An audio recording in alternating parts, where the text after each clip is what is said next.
Okay, thanks.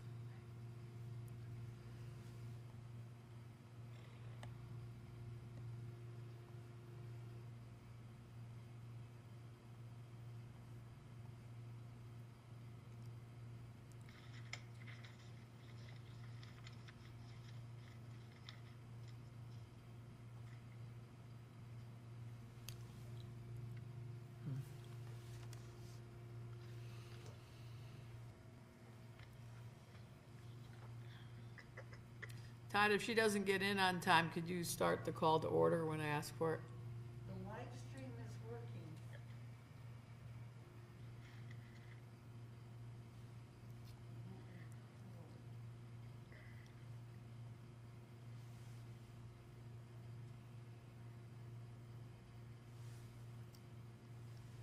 We all set, or no?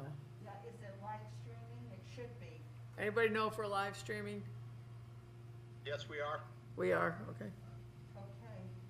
Anybody know if we're one channel 194ing? Mark usually knows. Okay, Sheila's talking to Mark. So for everybody that's on the Zoom, we'll be started in 1 second. Anybody that's watching on a live stream, we're just making sure everything is connected. And if you're watching us on channel 194, you see that we're trying to do those two other things. But channel 194 in here on the screen just says government access channel, but we're not showing.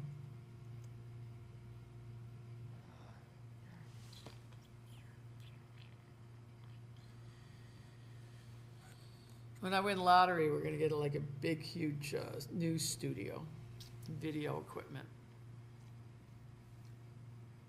Okay, there we are. You're good? Yep, where the screen is up. Okay.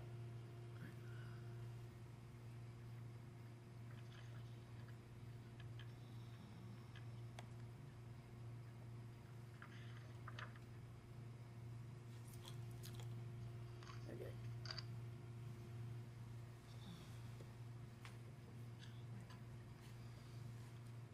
You all set, Sheila? Yeah, I'm just trying to get it to record. It's live streaming.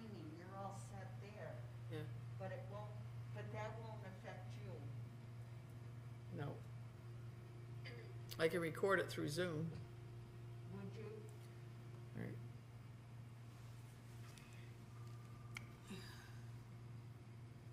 Meeting information.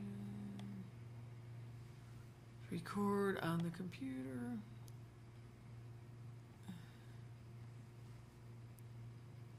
I'm looking for Candace one last time.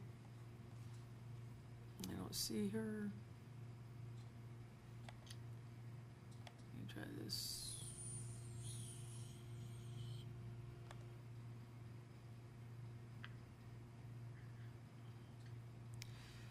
Okay, I'm gonna start with the meeting. Yeah. What? Todd, if you could text Candace, I just don't see her coming in. I don't know where she is. I don't see her waiting.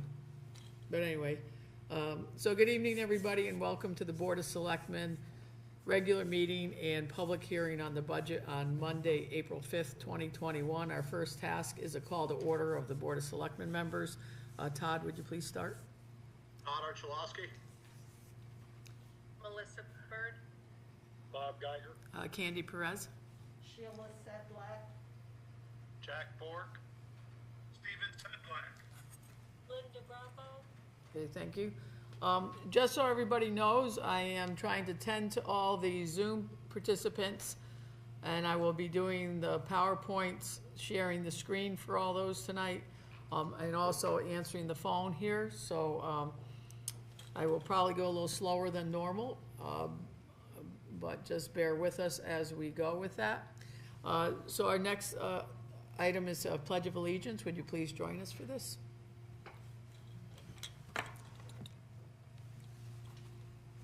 Okay, I pledge allegiance to the flag of the United States of America and to the republic for which it stands, one nation, under God, indivisible, with liberty and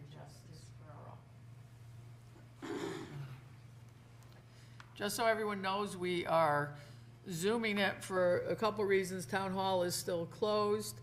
We thought maybe that this would be a better platform for everybody to hear everyone, as we had microphone issues at our last meeting that we tried to do. So we are here to do this. Item 3 is our agenda review. Does anyone on the board have anything that they saw?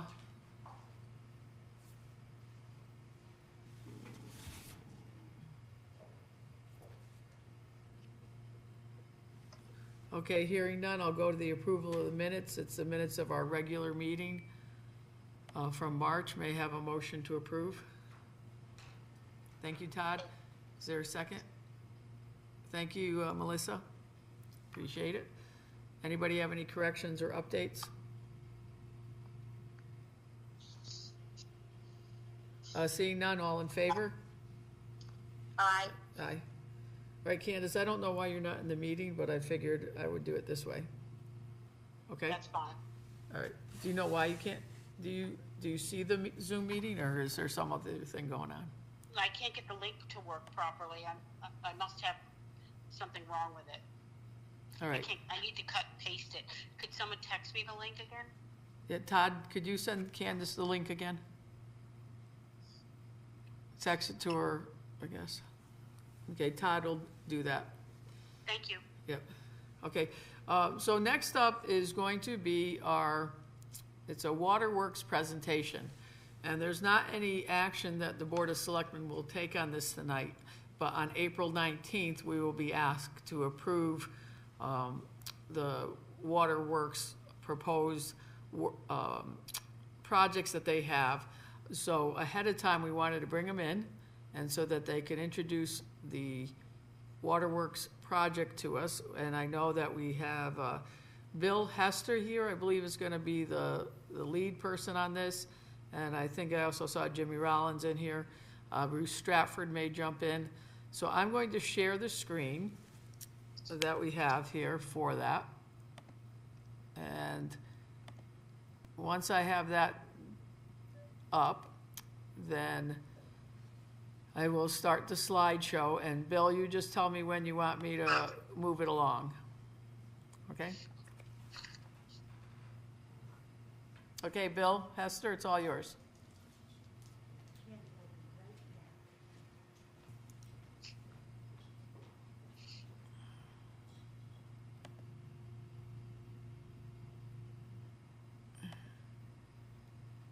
Bill, we are having a little trouble with hearing you.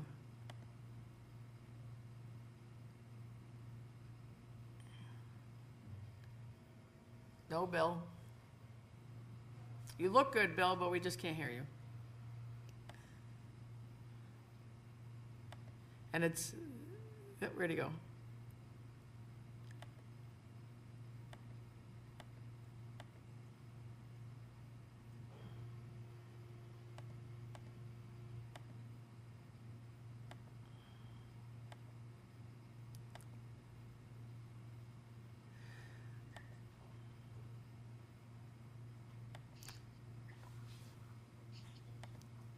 Bruce or Jim, you want to take a stab at it until we can find Bill?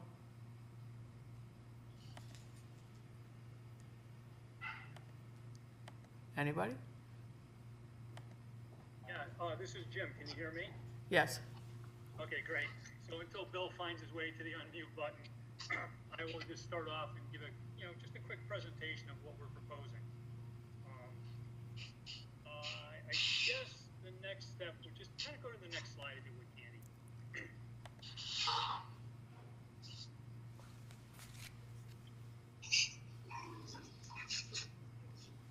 Okay, I'm on the next slide, Jim. The executive summary.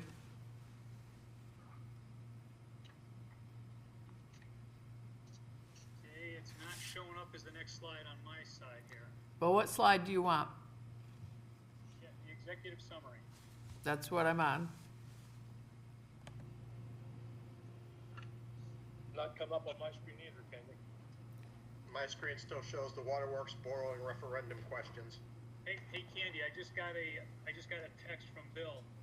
He says that he's shut out from your side, not from his side.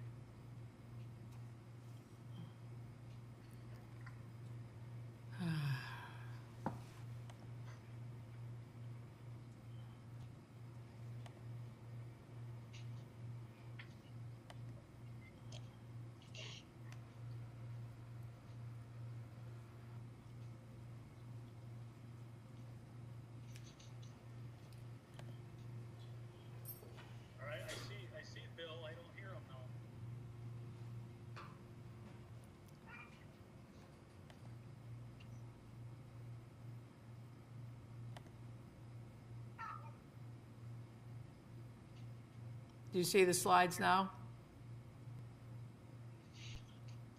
Yes, I do. All right. But I'm still,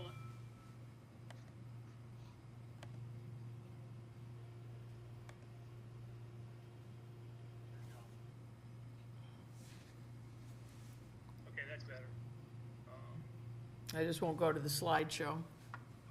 Okay. Hang on, I got one more try to get Bill on. Hang on just a second.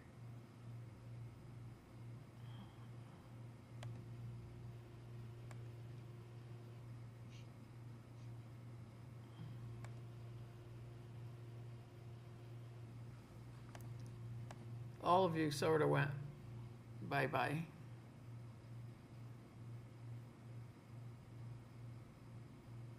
right, we're gonna give Bill one last shot to jump in. If he's not able to, then I'll just run with it.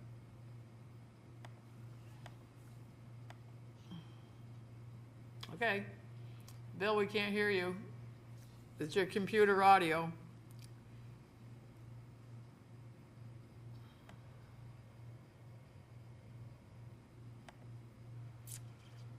So Jim, go ahead. All right, here we go. So the executive summary. The Water and Sewer Commission is asking the Board of Selectmen to add into their budget preparation the approval to bond for some water projects.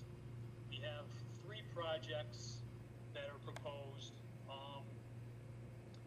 Replacing 4,000 feet of obsolete water pipes, replacing an inoperative storage tank on Wallens Hill, and then adding a second tank up at Crystal Lake. Next slide, please. Am I up now or no? Oh, look who shows. All right, you're there. It's my headphones. Sorry about that. Are you getting feedback? You're getting feedback. You have to mute I yourself. have my phone on. You have to mute yourself. All right, Bill. Okay. So Jim, like Jim said, the total cost is going to be $6.2 million, as it says right there. It's all 3 projects are already approved by the Connecticut Department of Public Health for low interest financing and partially funding. The financing through the CTDPH Drinking Water State Revolving Loan Fund requires the town approval via a referendum. Also, the debt services for these projects will be funded by the current water rates paid by the existing Winchester Water Works customers. So next page up, thanks, Mayor. Right here it says that no water rate increase is required to pay for these projects, and then no property taxes are used to fund the Winston Water Works. This is only by water users only. So just so you all know, here is Winston Water right here that I drink every single day. I know that there's been some issues here and there, some people not too happy. So so that's what we're asking. Jim, since you've got the main thing on here, it's all up to you, and at the end, I'd like to just come back on. Okay, sure. So the project details, we've got 4,000 feet of pipe proposed to be replaced. These pipes range in age from 60 years to 120 years old, averaging over 100 years. The pipes that will be replaced are underneath Center Street, Case Avenue, T-Bolt Avenue, Greenwoods Avenue, and then the upper end of Holabird, going from Whiting Street up to the top where Florence Street is. The Wallens Hill tank, as I said earlier, it's out of service at the moment, and it's actually too big for our system in the location where it's placed. So the proposal is to downsize that by 2/3, going from 1.5 million gallons down to 500,000 gallons, and then that will prevent water going stale in that tank. It'll turn over more frequently, but more more important, it will provide, stable fire flow and stable pressure during water main breaks and times of high usage, which is basically what people want. They want uninterrupted service. The Crystal Lake tank is a little bit different in nature. There is an existing million-gallon tank at the reservoir, but it's just a single tank. There's no redundancy. And we need to do some work on the inside of that tank, mostly preventive maintenance, routine maintenance. But when the plant was designed, it was never intended to have that tank out of operation. New modern standards don't allow us to just run straight out of the plant and into the water system. Chlorine needs to be held in contact time with the water before it goes out the pipes, which was not the case when the system was built. But since those standards have been implemented, we need to have a second tank, A, for redundancy, and B, to maintain chlorine contact time while the other tank is down. That's really those are the details of the projects, why we're doing them, and the nature of the work. And I guess, Bill, you can kind of pick up from here if you want to. Sure. So, one of the three projects for the Winchester Waterworks is seeking to borrowing authority, and like Jim said, it is to replace the 4,000 linear feet of the main distribution system under Case Center, Greenwoods, Tebow Avenue, and the eastern section of Holabird due to the aging. And I do believe, Jim, correct me if I'm in this, you're also looking to do some work on that road, so this is actually the perfect time for us to be doing that. Yeah, that's correct. Like also too, some of this is, these water mains are 100 years old. They were built from materials that are now considered obsolete. In addition, anticipated improvements to the drainage of the eastern section of Holabird require replacing of existing water mains. Next slide, please, Mayor.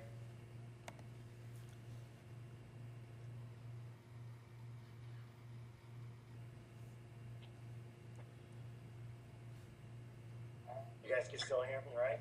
Yep, Yes. keep on going. Next slide, please. Okay. I went to number 2, the 1.5 million gallon water storage tank on Wallens. Yep, okay, yep, sorry. The replacement of the decommissioned 1.5 million gallon water storage tank on Wallens Hill. It's a 46-year-old tank, and it was taken out of service to substandard exterior paint. Like Jim said, the low chlorine residual and the disinfection byproducts, which is not really uncommon when you're using the chlorine. The replacement tank, like Jim shared, will be much smaller and will maintain the fire protection, which is obviously quite important. As I have learned recently, that's how the whole Winchester borough's work started, was fire protection back when Abraham was president. So I think everyone says we have a great resource up there. And like Jim also shared, the tank will be smaller. And of course, the Crystal Lake tank, the next slide, please.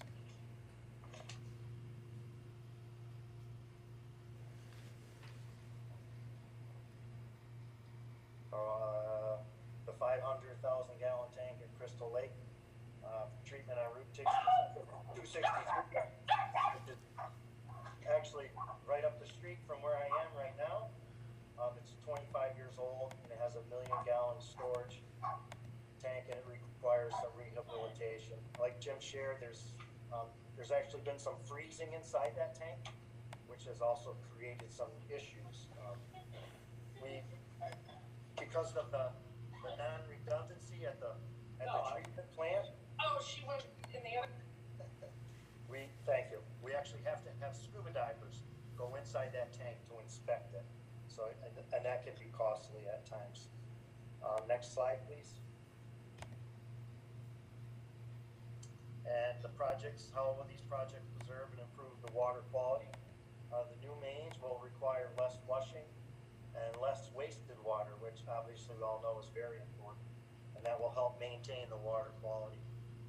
New proper undersized and located tank on Wells Hill will retain the water supply and the quality on the east side of the Winston during water main breaks, fires especially, and other interruptions to the service. The second tank at Crystal Lake will require the maintenance of the existing tank and provide much desired redundancy to bring storage capacity to 2 to 3 days that is recommended by the industry.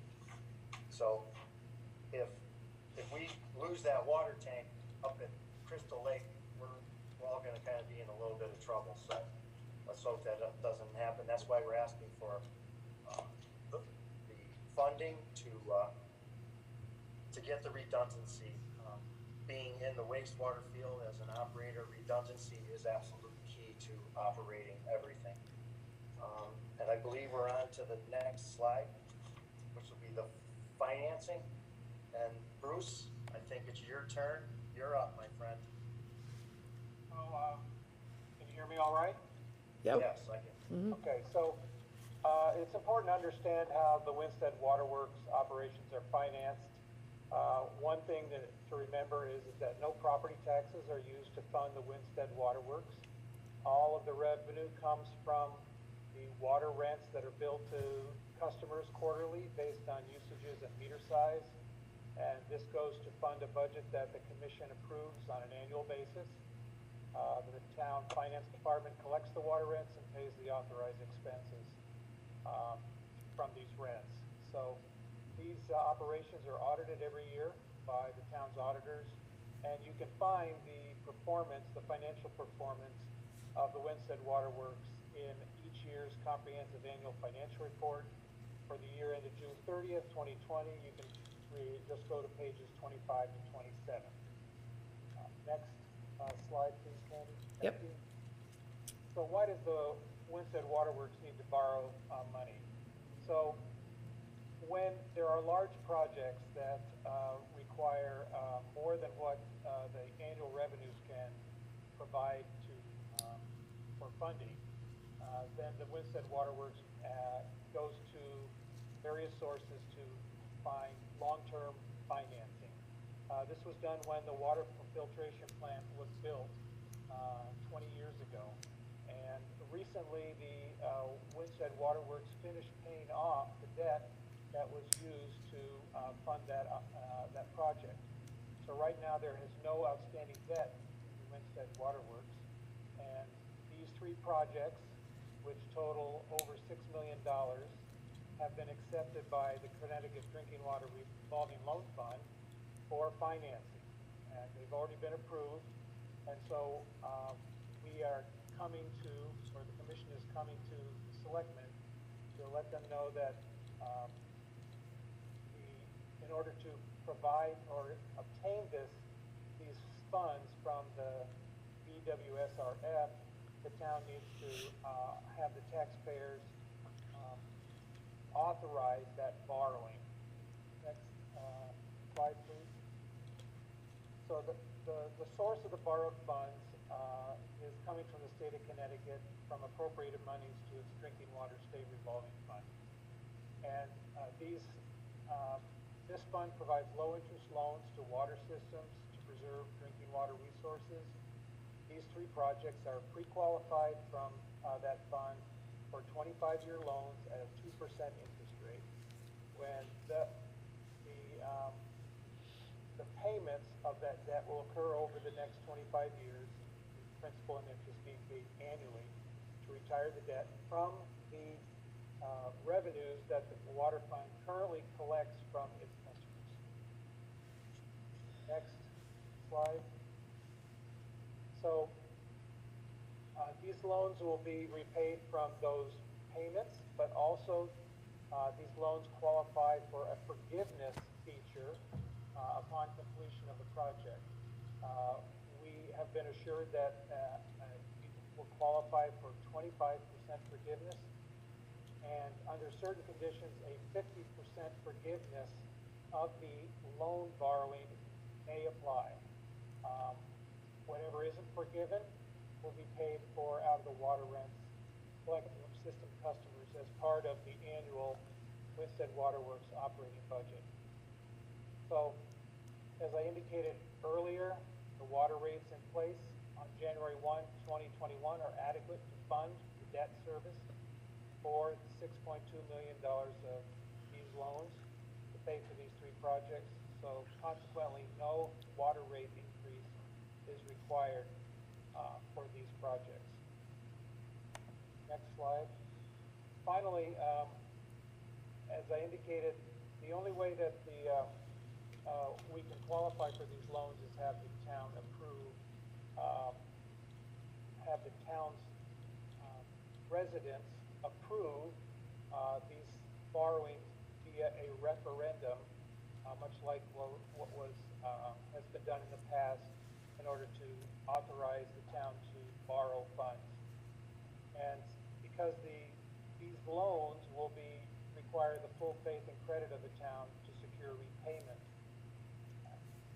And another point for somebody who doesn't use the water system, in other words, retains their water from a well, they might ask, why would I be concerned about this borrowing question? But it goes to the water quality supplied to all public facilities and businesses in town.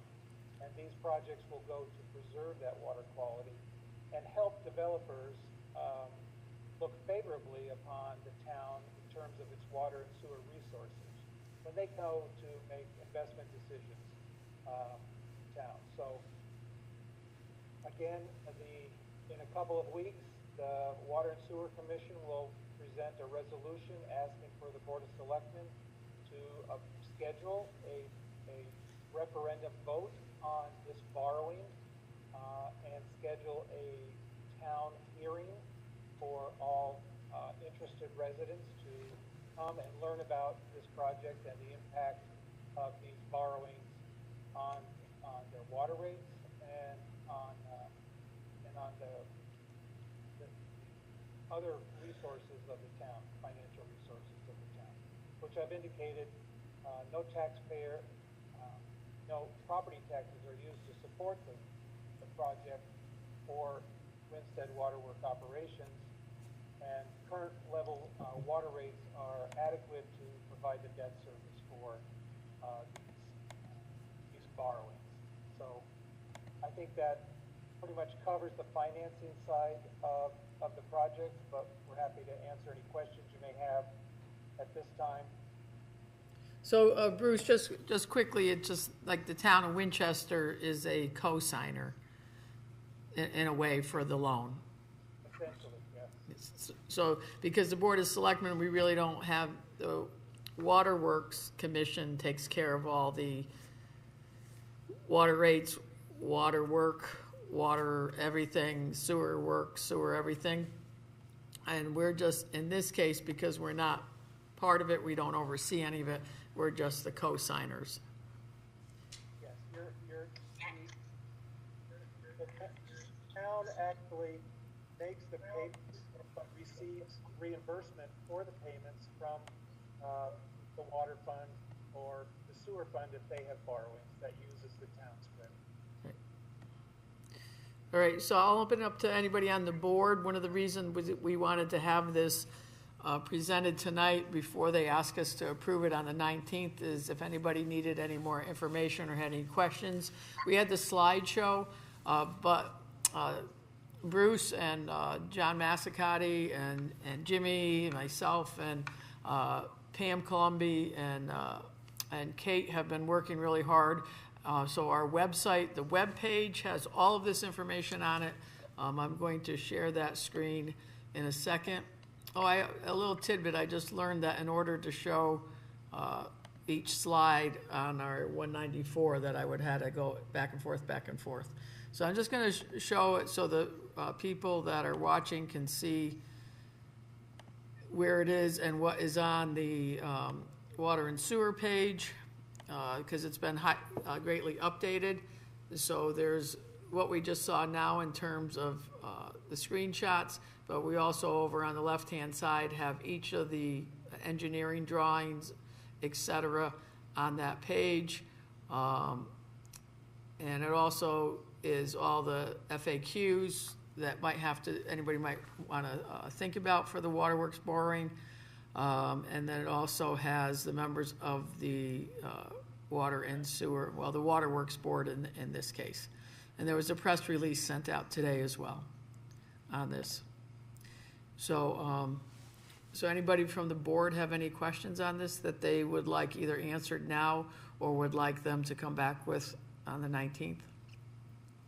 And Jack, we can't see you. I don't know if that's intended or not, but, and Candace, we can't see you either. If that's intended, that's fine, but if you don't mean to be a dark screen. So Steve, you had a question? Yeah, the question would be that, you know, right now, the debt service can be paid by existing rates.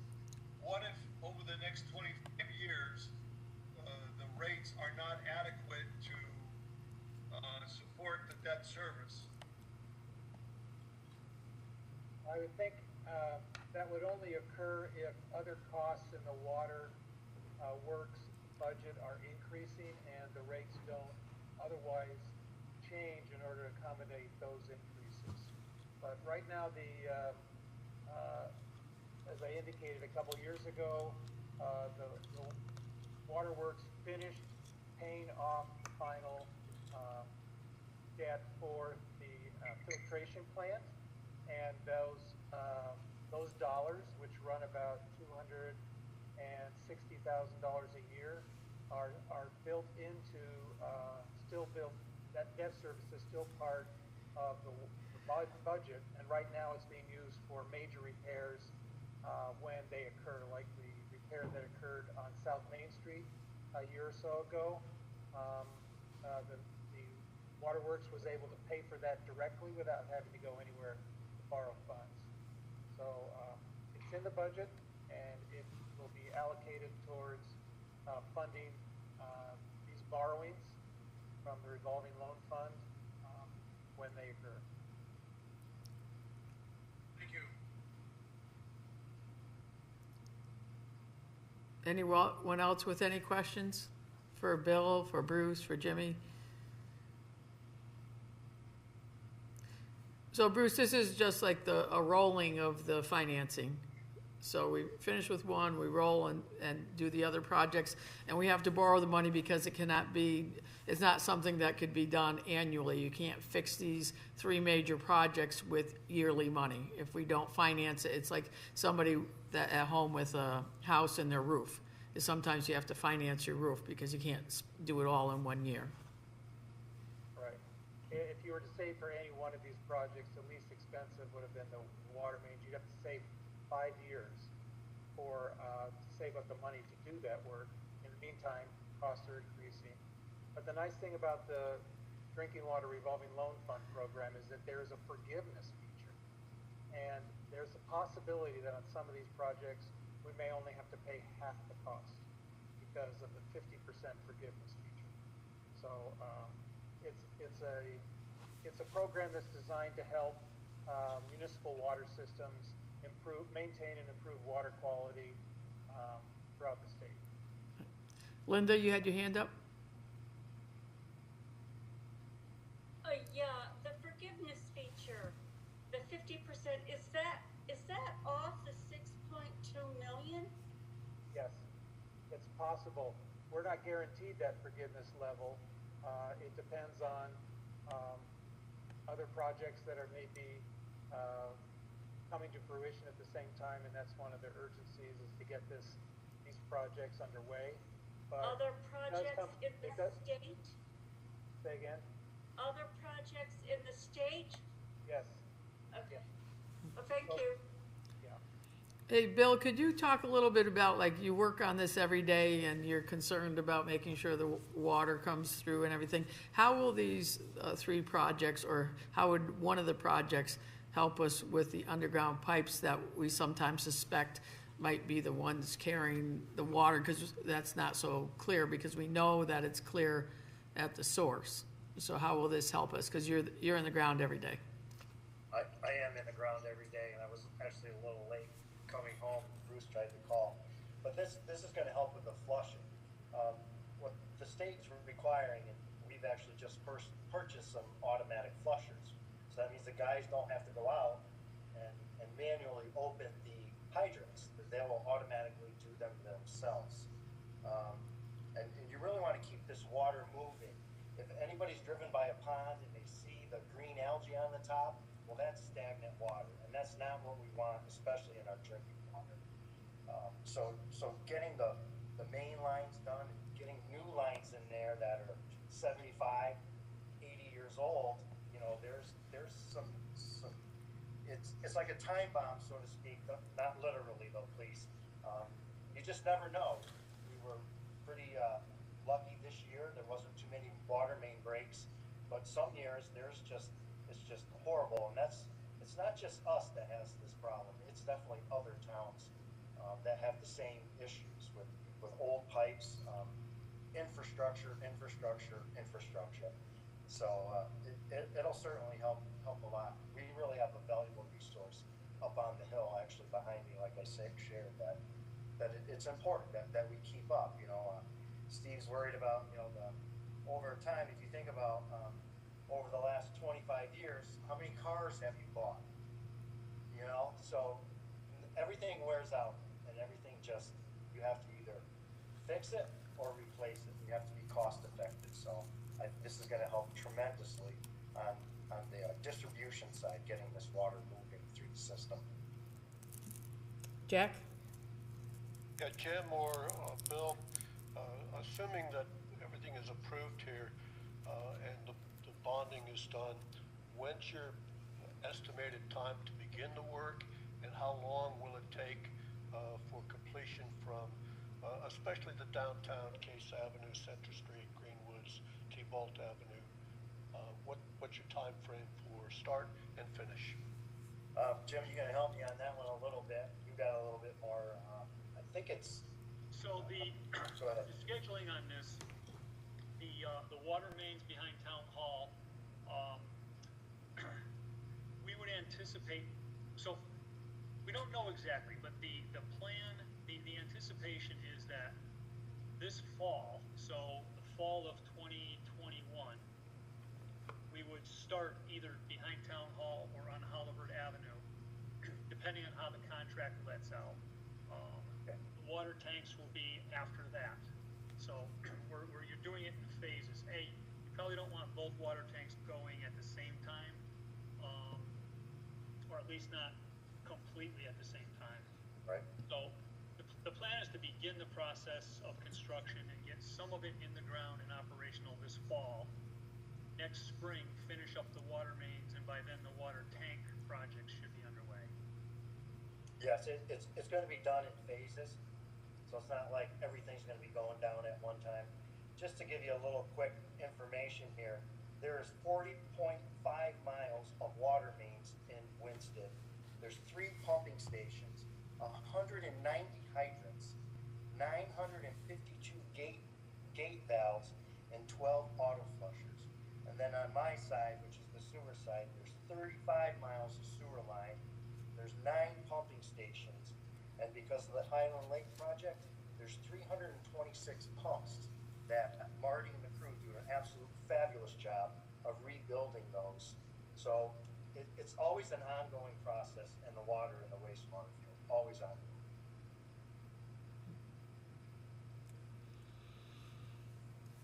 Okay, I'm looking for any last calls for questions. Anyone?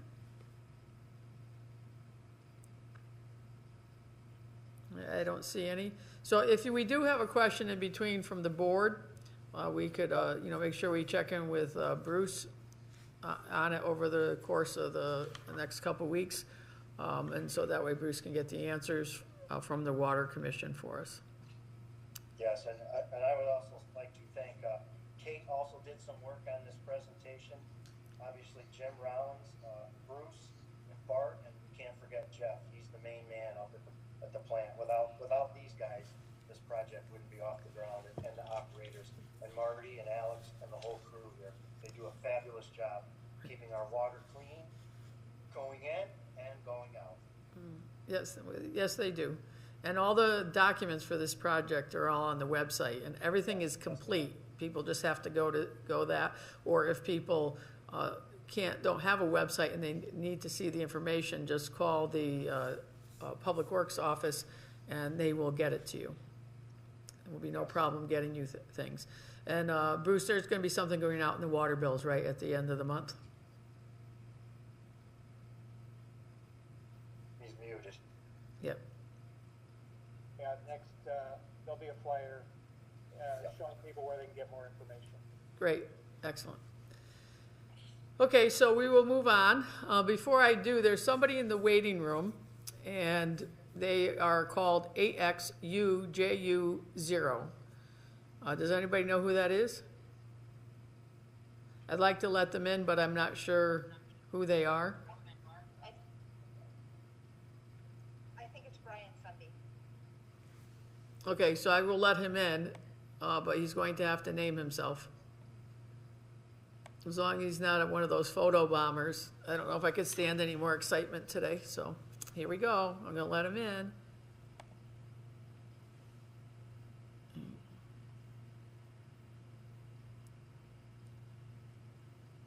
Let's see. He's in.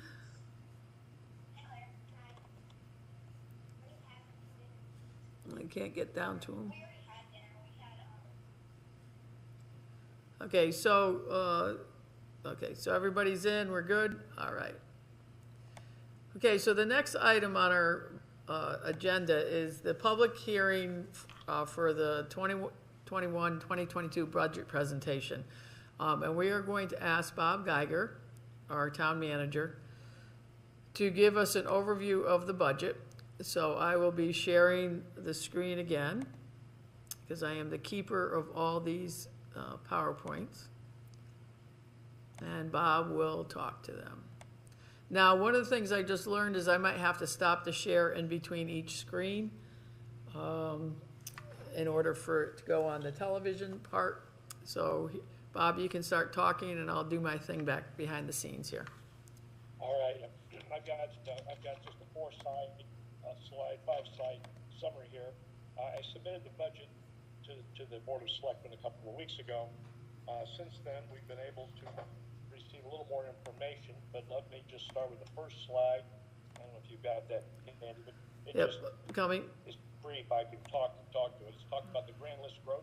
There it is, of 1.2%, and the current mill rate is 33.54. I had, in the prior budget proposal I had submitted to you, I had a 0.4% mill rate increase, but due to the Board of Assessment Appeals, which were held last week, we received a little more money than anticipated, and the pilot program coming from the state, which is payment in lieu of taxes, has proposed a larger remittance back to the towns on that tax program. So that allowed us to reduce the proposed increase from 0.4 to 0.2. Next slide. Let me give you there on the general fund expenditures. Let's talk about what the total budget is. So the 22 proposed budget, you can see last year and the proposed. This year we're proposing $14,112,000 on the town side, which is a $406,000 increase. On the school side, we're proposing $20,692,000 for a $250,000 increase. I'll explain a little more of that further on here, but I'll talk about the current budget we have for the schools in terms of town support for education. We're adding another $250 to the existing $480. So there's the totals. So the totals are $34,804,000. A total increase of $656,000 split, as you can see above. Let me talk about where that 406 is coming from on the next slide. And there it is. Well, I'm sorry, you had it handy. 108. Yeah, no. Okay. Okay, so 108,000, that 406 was related to retirements. So this year we're having a little higher retirement than we had in the prior years, and that's what it cost us to complete anything that's been accrued, sick time, vacation time, and anything else, minor payments they might have coming to them. The annual salary increases have been, most of all our contracts are around 2%, plus the various steps within them. Same way the medical insurance costs, it increased by 95,000 for the whole town. And the 42,000 was an increase in the pension plan contribution, which our actuaries said that we had to kick in at this stage.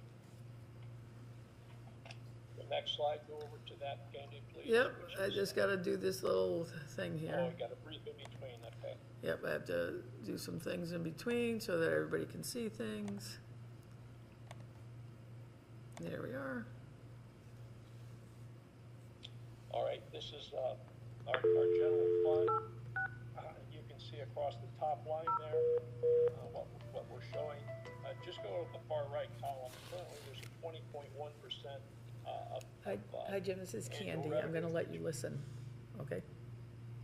There's 20.1% that's unassigned. When we're all done with this budget, there'll be 18.4% unassigned, which is very healthy. Let me talk about, you can look at the detail there, starting to the left on the top line. I'm going through there's 496,000, which is considered non-lapsing funds, which is controlled by the Board of Education. If I drop down below that, the school had asked for an increase in their budget of 530,000, and I had proposed 250, which left 280 there, which the 496 could be used for the difference in there. Also then go over to the capital improvement side of the top line again, 1,316,000, and I'll give you a breakdown of that in the next slide. The point is, the balance is, you can see the balances that are remaining. On the unassigned portion of our balance is 6,561,000, which will leave us at 18.4%. Take a look at the next slide, please.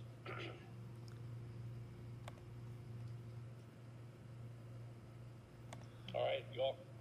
I'll be right back. Yep, I know. Here it comes.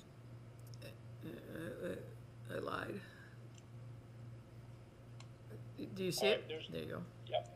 There's the capital budget. So the majority of our capital is committed to the infrastructure, roads primarily.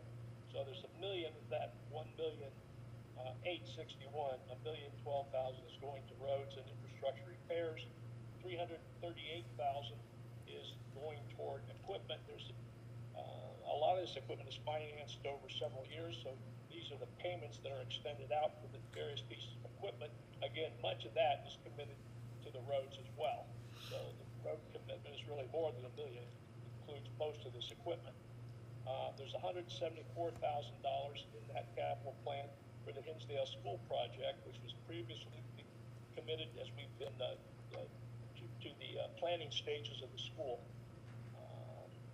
There's $100,000 in fire trucks. We have a sinking fund. We put $100,000 in every year. When it comes time to buy a new fire truck, we're probably talking close to $1 million. There's $90,000 for replacement. We have a regular schedule to replace police vehicles. Keep in mind that every day, 24 hours a day, 7 days a week, there are 3 cruisers on the road. We stretch the usage of those very well. There's $50,000 going to the Soldiers Monument. 45,000 is going in for next year. We're going to be doing the grand list the revaluation. That's an expensive project. This all has to do with our required assessments as we move forward for the next 5 years. $40,000 to the Walker Field dugouts, which is used by all the schools in the town for. They've got an extensive list of things they wanted to do and try to do. This is just a very minor piece of what they requested. And there's $12,000 to promote a senior center van. The state's going to pay for the difference in that. They just sent me the contract. It's 54 pages long. And that's the summer. So you all have had the budget before. The only thing I modified, I reduced it from 0.4 to 0.2. So, shoot. Give me your questions, comments. All right, well, one of the things I want to do, this is a public hearing. So what I'd like to do is go out to the public on this. Let's see, okay.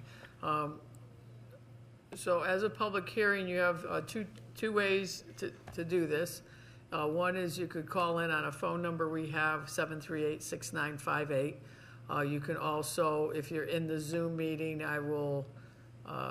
you'll have to raise your hand in order for me to see you, obviously, because I won't know that you want to say anything. But right now, Jim, do you want to talk now? Okay, I have a person, Jim Wiley, on my phone. He had called me earlier and he wanted to participate by phone as he did not have his computer up. So I'm gonna let, it's Jim, right? Yep, so I'm gonna let Jim go and hopefully you can all hear him. I'm gonna hold him up to the computer. Okay, Jim, go ahead. Okay, thanks. My question is in regards to which was, I thought, a 0.4 mil rate increase to cover additional funding for the school system. But I think I heard Mr. Geiger say that has been lowered to 2 mils. Is that correct? The 0.2, yes. 0.2, okay. All right, that's fantastic.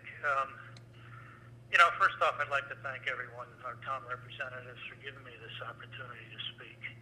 And I'd also like to mention that I do believe that Mr. Geiger has a genuine interest in the town's well-being and that Mrs. Shanley has a very sincere interest in the school system. Regarding the proposed tax increase, and this doesn't seem to be as critical as the 0.4 mils, but I did want to point out a few things that we have already given the school system 0.5 mils in the tax rate for Hinsdale, and this was just a matter of months ago, and that the proposal, I guess now, is for an additional 0.2 mils increase. And, also the concern is that the state of Connecticut is trying to propose an additional 1.0 mils in our town on top of that as well. Now, the good news is that the federal government has given the town of Winchester an additional $2,791,964 as part of the COVID relief. The intent of this money is that towns would not have to raise taxes in the midst of the pandemic. The school system alone has been given $1,745,000. And then of course, every year we give 60% of all of our taxes to the school system. So that's, a considerable amount of money. But again, because the mill rate has been lowered to 2.2 mils, that's fairly doable. But I would hope that Winstead could also use the pandemic money. I mean, this is quite a bit of money that we didn't even expect to have. And I'm assuming that the increase for the school is still at $531,157. Is that still correct? That still is what the school is requesting on their side of the budget. And Okay, and again, I guess we can do that on a 0.2 mil increase.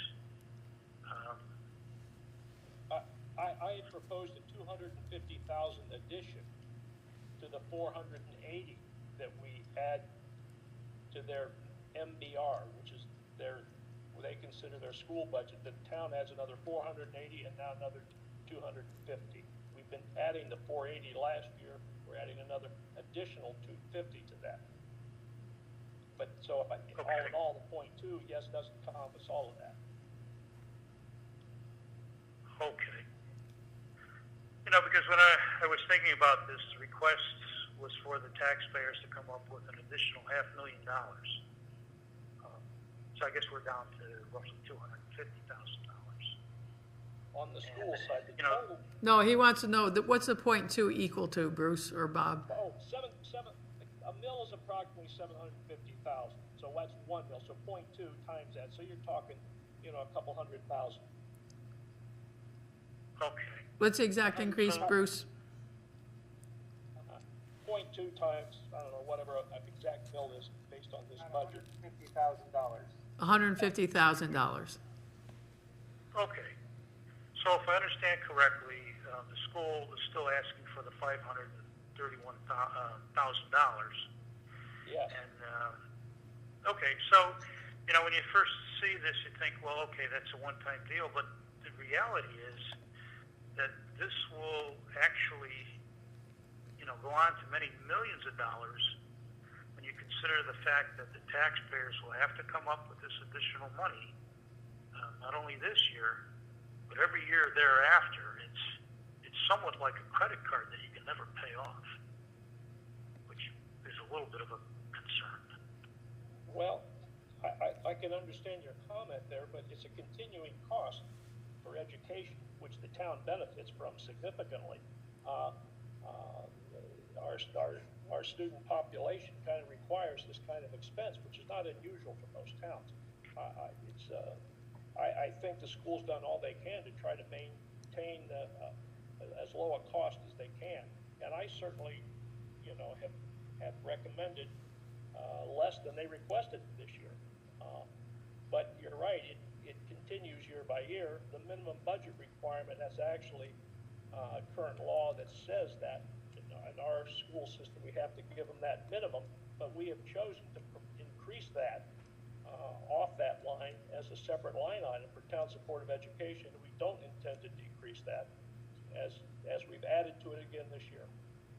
So Okay. I don't know how you reduce the cost of education. It's not cheap.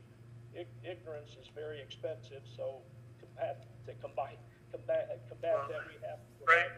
I understand what you're saying, but you know, this budget also includes over $365,000 for pay increases too. You know, I guess what I'm trying to say is that it's very expensive to live in Connecticut. One of the reasons a lot of people are moving out is because of high taxes and taxes, you know, that continue to go up. So I mean, this still is a concern. I think all of us over the past 5 years have done a pretty good job, school included, in maintaining, you know, pretty much of a flat mill increase. I mean, we have had tax increases through the grand list, but the mill rate, and I've told our selectmen before, I consider it kind of a failure on my part that I have to consider raising the mill rate. I think one should try to operate with the existing tax structure whenever possible. Right. There are other towns are using this pandemic relief fund, you know, to put towards their budget so they don't have to have a tax increase. But just so you should know, the school's going to use their portion as probably as efficiently as they can. I'm sure the town portion, which is supposed to be close to $1 million, is going to have a lot of restrictions. We just can't use that wherever we'd like to. That'll have a lot of restrictions when we finally receive that. Okay, but the amount of money that's given specifically for the school, I'm assuming will be used for the school. And I don't think that money was even considered as part of the school budget. Is that not correct? Well, I'm going to ask Melanie to talk about that, because she did have a plan for that money. I believe it was 2 or 3 years, included HVAC system, which will save taxpayers in the long run, and also because the money was meant for students. So Melanie? Thank you, Mayor. Thank you for your thoughtful questions. I do want to let you know we did a thorough presentation on the funds. One, I want to let you know we have not received any confirmation on the amount of money we are receiving, nor have we received any information on grants as of yet. State Department of Education has not released any of that information. We've heard swing estimates anywhere from 1.7 million to 2.11 million, and still have not been able to confirm any of the information. However, in my presentation, one of the things that we worry about with this particular money is the cost of creating a cliff, because when we supplant money, which is not allowed, there are 5 reasons we're allowed to use this funding, and supplanting is not one of them. We run the risk of causing huge huge cliff for taxpayers the following years and years to come. Because you not only have to make up that money that you cliffed, you also have to make up the money that you have for your general yearly increase that you have. So for us, what we've opted to do, which is the way that you really should look at these type of special funds when you get grants like this, we're looking at long-term projects of what can we invest in that will pay us dividends down the road. So for instance, should the American Rescue Funds come out, which I believe they will, but we just don't know how much, we are planning on using that funding portion of it to support the HVAC system at the Pearson School. To upgrade the HVAC system and put that in place is about $1.6 million. What this money will do is prevent us from down the road in the very near future having to come back to the taxpayers and ask for a capital project for Pearson's air conditioning system and HVAC system. So because of COVID relief and HVAC is written into this grant as one of the usages that we can provide, so that way down the line we're not having to invest $1.6 million into this upgraded system. I hope that helps to answer your question. Yeah, Okay. it does. I Okay. was hoping, excuse me? Jim, we're gonna have to like move on to the next question. Oh, okay. I didn't mean to take up this much time, but it was. I'll was leave a you on concern the- of mine. Yeah, I can leave you on the line here with me, so. So Okay. I'll let you continue to listen. I have my phone on for you. Okay, I do have you on TV at the moment too, so. Okay, so I if could, you want to speak so I can hang up. offline, that's fine. So I'll hang up on my own phone then and you can watch it on TV. Okay, that Okay. sounds good. Okay, thank you. Again, thanks to everyone in the meeting for the information and the opportunity. Okay, thank you. Yep, bye-bye. Brian, you're up. Hi, Brian Sunday, 152 Spencer Hill Road.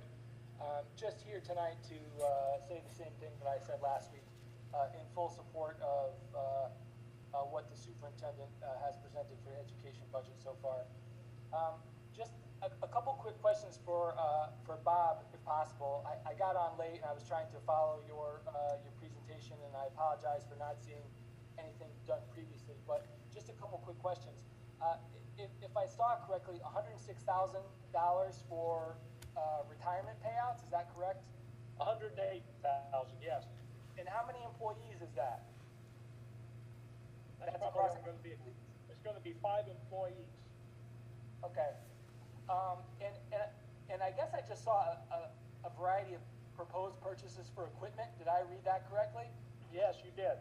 So I guess where are we in the process of you guys determining whether or not to go forward with those? Are we sort of at the beginning stages where Board of Selectmen is considering public input, and then you will perhaps revise your budget if you determine some of those purchases aren't necessary, or?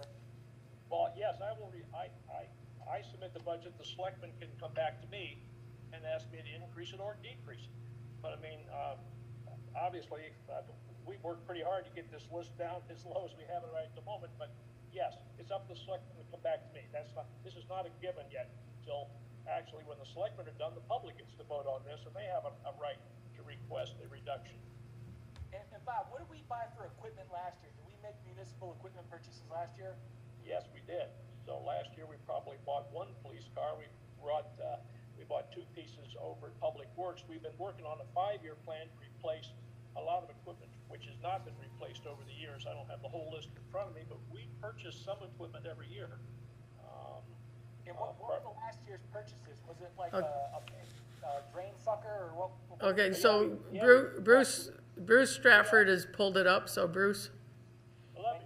But let me tell you also, as we've made a presentation on the sewers, it's our job to maintain, so Jimmy Rollins, who runs our public works departments, we maintain water, sewer, and the rest of the town as well. So some equipment is purchased for that side of the equation and some for the town side.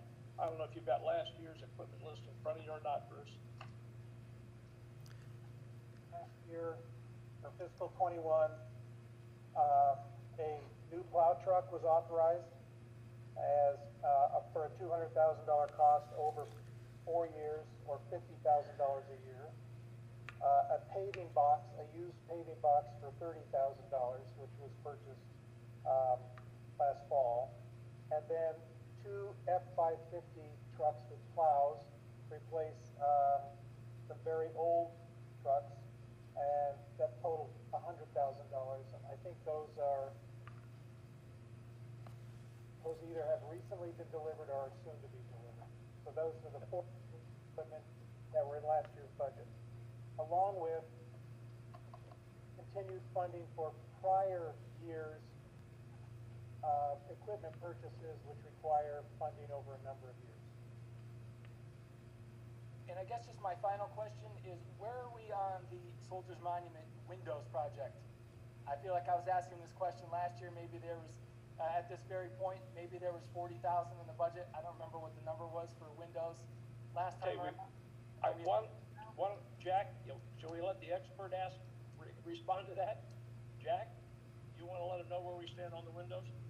Yeah, the money that was in last year started to finish the outside cement work and the mortaring, and then we have started to take out all the windows. If you've been up there, the windows are out, and so that's part of a continuation.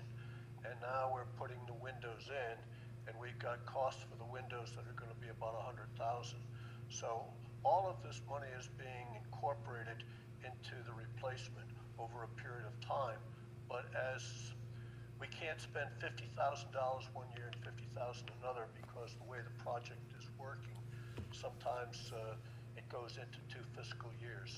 So the projects right now are going to incorporate all of the money that was in last year's improvement, as well as what we're asking for this year. And how much farther do we have to go in terms of funding? After the windows are replaced, then the commission is looking at other repairs that we would like to make inside on the tablets. Now that we've protected the building, we want to do some other stuff there. I'm not sure that we will need to go to an additional capital improvement in the 22-23 budget because we still are looking at donations from various sources. But certainly finishing up the money in the 2021 budget that we're currently in, and then the continuation of the money that we're proposing for the 21-22 budget. So to answer your question, Brian, once it's all done, we have other projects at that monument that need to be done, but I'm not sure we would go right away to additional capital improvement in the 22-23 budget. Thank you. And just final question for Bob. $100,000 for the fire engine. The sinking fund, right? Yeah. So do we put in $100,000 every year, or what's this? Yes. We plan on put in $100,000 every year. We started that about 3 years ago. I'm just you can't afford to buy one of these all in 1 year. When it comes up, these babies you're talking $1 million or more. And some of the larger trucks, the smaller ones are still 600,000, 700,000. So we try to set aside just a little every year in order to reduce the pain from when we finally have to do this. Got it. Okay, thanks. I appreciate it. And I guess I'll just, generally say, I mean, again, I haven't, sorry, lost my video. Hold on. Sorry, I haven't followed this closely, and I apologize for that. But when I see I just quickly saw your presentation, and I guess my first thought was, to me, are there items on the municipal side of things that can be put off, or put less money into the fire engine sinking fund if needed, if we get to the point where we're looking at reducing education spending. So that's just my general comment. And again, it's not a well-informed one, but it's just kind of off of what I saw tonight. And I guess I'll just end by saying that I think that was my neighbor from over on Smith Hill Road who again mentioned the 1 mil tax increase. I mean, if you follow the papers in any way, it doesn't seem like that's going anywhere. And again, I don't think we should make our decisions based on, what could happen, and especially something like that. So, thank you. Nice picture of the Soldier's Monument on your wall there, Brian. Yeah, see, listen, I'm a big Soldier's Monument fan. I go out there all the time, but I'm just wondering when these windows are going to end. But I see it on there last year and this year, and to me, it felt like one of those things that, nobody blinks an eye at doing. With that said, you guys know the ins and outs of it, and I don't, so you probably know all about the monument and what it needs. So, thank you. Brian, just to your point, up until 2 years ago, the town had not put any money into the capital improvement for the monument, and all of that money was raised through donations. And we started to work with donations and volunteers. When it came to do the more expensive work, that's when 3 years ago we started asking for capital improvement. And so over the course of 2 years ago, this current year, and next year, we will have done all of the work that we can possibly do on the main building to preserve it for another 100 years. I appreciate that. Thank you. And listen, I'm definitely well aware of the your efforts to raise the funds for Soldiers Monument. I've seen all the little trinkets and things for Salem Town Hall for as long as I can remember. So I get it. So I appreciate it. Thank you.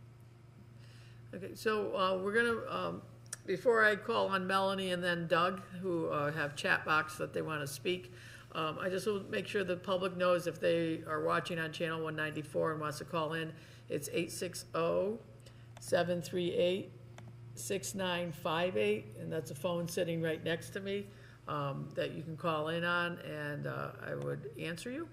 860-738-6958. Again, 738-6958. So Doug or Melanie, whichever one of you would like to go. Melanie, you said it first, but if Doug wants to go first, that's fine.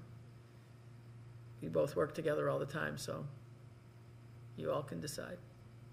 Doug, do you want to go first? Sure.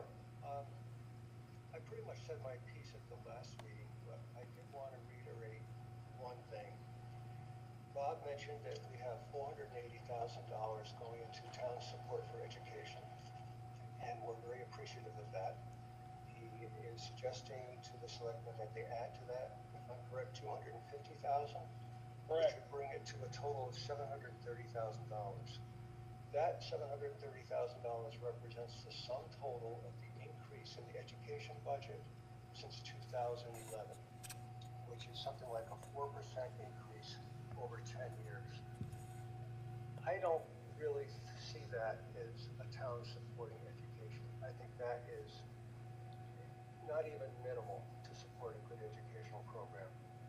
And given what the state has invested in this school district and what we've achieved with that money and with the money that the town has provided, I think that it would be in the town's interest to give the Board of Education the requested budget appropriation and adequately fulfill our requirements.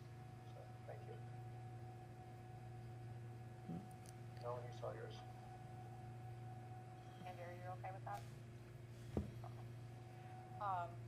Thank you for the opportunity to speak, and thank you for reviewing our budget. I would be remiss if I did not continue to advocate for our budget. Right now, the setup of 250, while I appreciate it, and that certainly helps to move us in the right direction, it creates a gigantic cliff for taxpayers next year. The cost of education is not going down. You know, as I presented a week ago, we have less than 2% wiggle room in an entire $19 million budget, less than 2%. So, you know, we're left right now with small incremental increases that are creating a gigantic gap in education funding that's needed to support students. So what I'm asking you to do is fully fund the education budget as stated in the Board of Education proposal. And I'm asking that the Board of Selectmen consider putting the full amount on the budget and allow the taxpayers to ask for the reduction if necessary come the budget hearing. I'm asking it not to come from the selectmen. Have our selectmen show that they truly will support our education budget and the needs of what our students have in the hardest of times educationally. I ask for your commitment to that. Let me just make, I just need to make one comment that there's still 496,000 left over from the 2 prior years that has not been spent. So that's on the line there that can be used as well, and you and I have discussed that before, but I think it's important that people understand that there's another $500,000 still sitting there, in addition to the 250, which I've proposed. So, but that's already been committed. The 490 is committed but not spent. Enough. Thank you. In the next up in the chat box was Kristen Peterson. Kristen? Hi, my name is Kristen Peterson, 63 Birdsall Street, Winchester, Connecticut, and I am both on the Board of Education as an elected member and on the Gilbert School Corps as an appointed member to represent the town of Winchester. And I have spent innumerable hours working with both teams and their budgets, budget committees, and reviewing how far down they are. I mean, down to the core. Both of them, both districts are having these constant changes in requirements and guidelines by the state, by the federal, by what people want in our area, and they're striving really hard to work to that. And I absolutely fully support the budget that has been put forward by Mel and along with Dr. Serio. And I just really encourage you not to take any money out of that budget. It's such a small amount to ask for, and our families deserve it. Thank you. You're welcome. So, all right, so that's all I saw in the chat. I don't see anybody else that put their name in just yet. So I am going to, go to the selectmen as well. But one thing. Candy, I see Tony has his hand up. I don't know if that's, he's looking to speak. Tony Serio has a hand up. Okay, Tony, you did the hand, not the chat box. Okay. Yeah, there's a feature on. Yeah, I know it's there. I just didn't see it. Yes, I'll lower the hand. I just want to also comment. Mel, Doug, Kristen, they all spoke on the education budget. I've been here 9 years. I think this is the 9th year that I'm presenting a budget. I just want to state that over the period of time, there has always been the attempt to stay at the MBR. And I know they created the educational supplemental budget, which can be used, but not for education. It's for things in support of education, such as maintenance and things of that nature. And I do realize that people can move money from their budget into that in order to pay for maintenance, so that it does free up money for education. But I think it's time. I'm leaving, but I think it's time that people realize that education really should be paid for above the MBR. The MBR is not good enough. Our kids deserve more than the MBR. And I think we all need to realize that in other municipalities, staying at the MBR is extremely uncommon. Extremely uncommon. This will be my 28th or 29th year as a superintendent of schools, and quite frankly, I've been in 4 different school districts, counting this one, Gilbert School. I've never seen anybody stay at the basic minimal level of spending for education. Education is expensive.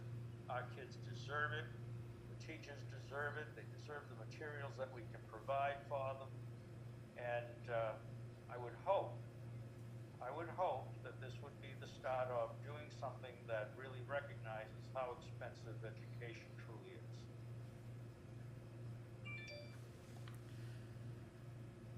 Are you all set? Oh, yes, I just wanted to support Mel, Doug, Kristen, everybody else out there who teaches kids, and say it's time. Okay, thank you.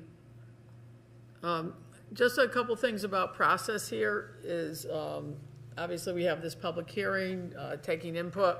Bob and Bruce continue to work on the budget based on information they're getting either from the state, federal, or by looking at it inside the budget themselves. We, as selectmen, all have our thoughts on the budget, and obviously citizens do as well. So this continues to be a process that has to be finished by April 23rd, although it doesn't look like the state legislature is going to have all their decisions made by then. So we have to be able to analyze and make the best decision possible with that.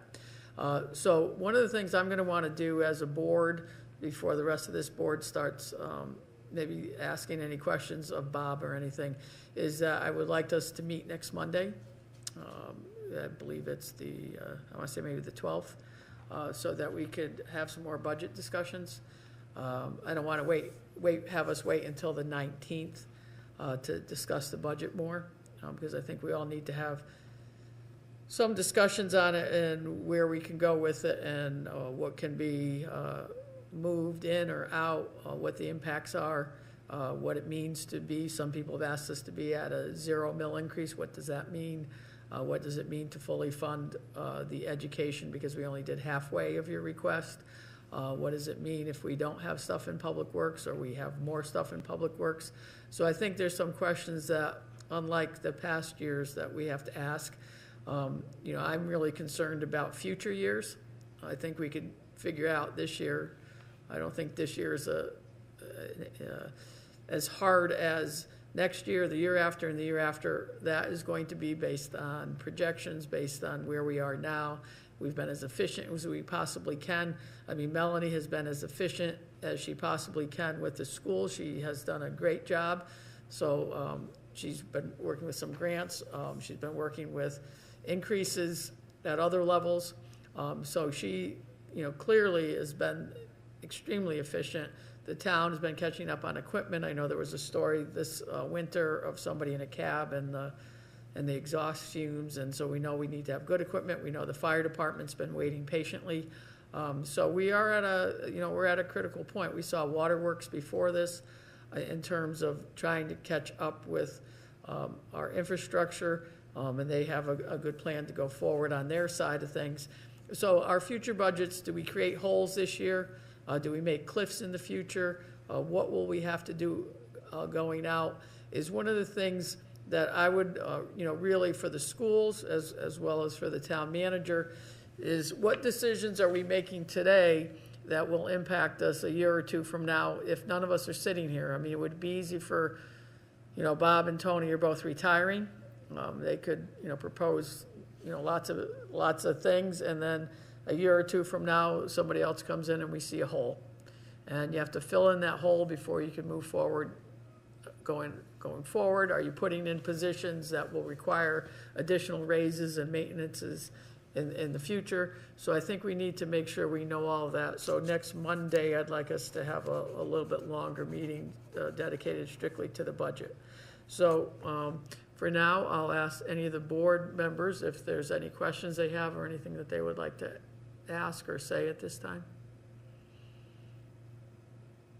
You could just unmute yourself. Okay, we'll go Jack and then Steve. Bob, in the original information that you gave to us when you gave us on March 15th, you proposed the expenditure increases be covered primarily by 250,000 higher taxes. Could you revise that just totally again? So instead of looking at those same three figures, you had 250, 300,000, and then you suggested 100,000 from the GF. Can you just take that same page and those three issues of proposed expenditure increases, how you would cover you understand what I'm talking about? No. I do. I know exactly what you. I know exactly. The one I just submit. No. What Bruce? what Bruce has to do is any of the changes that you two guys make, have to list them on like an Excel file, and then we have to approve those. So we'll do that at the next, on Monday. On Monday, the 12th, we will have a whole list of that, and then Bruce should update that page, as you're saying, Jack. Yeah, and if we could have that ahead of time before the meeting, I'd appreciate it. Okay, we'll try to give that a shot. Okay. Yep. Yeah, okay. And Mel, are you still there? Melanie? Yes, I am. Okay, just one question. The proposed increase that you're asking for in the education line, not on the town support, is really $531,157. Is that correct? Yes. Yes. Okay. And Bob, you in making the addition of the 250,000, just did not increase the 531. So that's why we're saying you have to. I just want to make sure that everybody using the same language here. Okay. Is that correct? That's correct. Okay. All right. Thank you, Mel. Okay, Steve? Thank you. Jack actually hit what I was looking for. The PowerPoint you had tonight, Bob, you didn't send that to us independently, did you? No, we did not. Candy, I can do that. I can do that late. Go ahead and send, we'll send that to you later. Yeah. Because that's a modification of what I presented to you 2 weeks ago.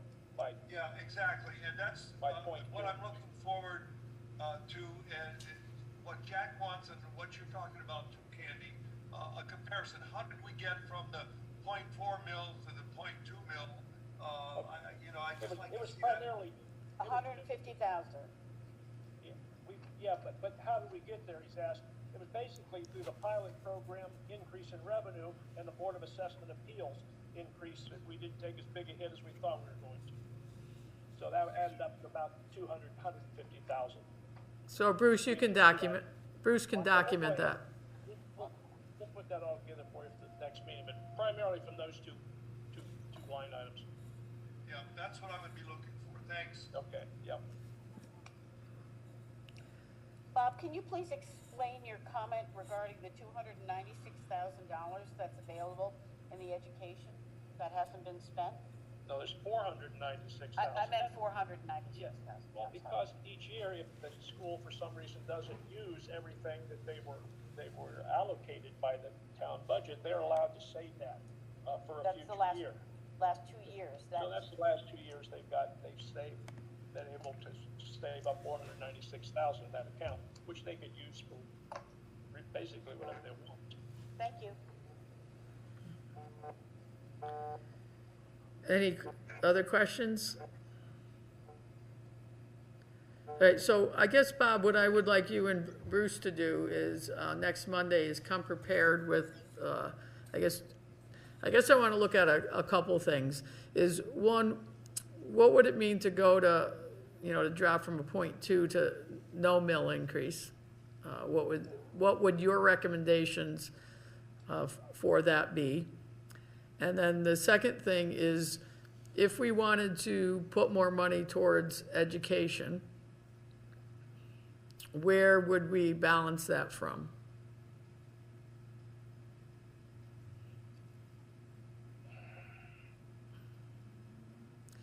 And the questions. Okay.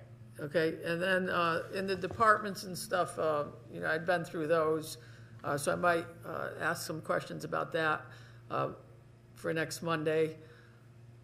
So I guess it'd just be, what are, and then any other changes that come through this week that we know about, state legislature or anything like that. Even if any employees are going to move on before it's time or anything like that. Okay. Okay, and just a quick, I just want to clarify something back to the 496. That money, which is not meant for educational uses but other uses, can that actually be used for, what Melanie wants to use in her budget, or that is not for that? Yeah, that is already Melanie.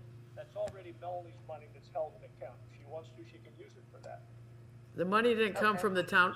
That money did not come strictly from the town for support for education. That came from monies that were left over from the year before. I think it was like 100,000. And then last year, because there were not COVID expenses and bus transportation and some other school functions because they didn't exist last spring. So that money goes into that 2% lapsing fund that we approve. And we recently approved it, I want to say maybe in August. You know, Bruce brings us the paperwork and we approve it. So that's the money that she has, that the Board of Ed has.